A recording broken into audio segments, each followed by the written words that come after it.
ஐரம்பேடு ஊராட்சி மன்ற தலைவர் ஜெயகாந்தி புஷ்பராஜ். மனைவி தான் ஊராட்சி மன்ற தலைவர். நான் அவருடைய கணவர். சனிக்கிழமை இரவு வந்து என் பையன் ஜூஸ் வாங்க போகும்போது துணைத் தலைவராக இருக்கிற திருவாக்கு அவங்க சின்ன பையன் இவனை வந்து தாக்கியிருக்கான். தாக்கும்போது என்னன்னு கேட்கும்போது, இதுக்கு முன்னாடி ஏதோ முன்னுரியாத காரணமாக அங்கே இருக்கிற பசங்களை வந்து சேர்ந்துன்னு இவனை அடிக்கிறாங்க.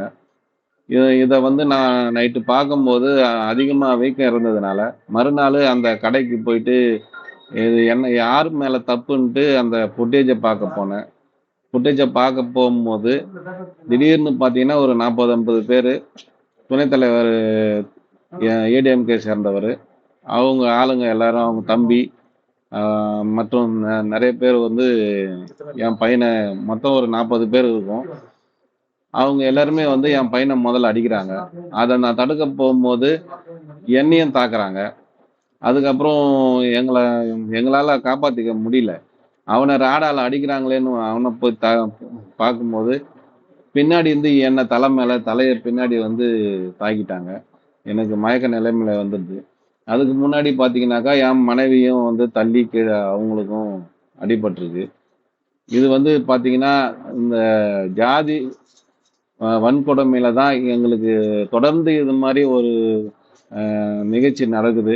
இதை நாங்கள் பலமுறை காவல்துறையில் கொடுத்துருக்கோம். ஆனால் எந்த நடவடிக்கையும் எடுக்கலை.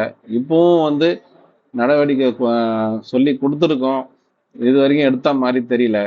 இதை வந்து மக்கள், இந்த நிருபர்கள் தான் வந்து இதை வந்து பார்த்து எங்களுக்கு நல்ல ஒரு தீர்வை கொடுக்கணும். கம்ப்ளைண்ட் கொடுத்துருக்கோம். இன்னும் வந்து எந்த ஒரு நடவடிக்கையும் எடுக்கல. இது வரைக்கும் எடுத்த மாதிரியும் தெரியல எங்களுக்கு.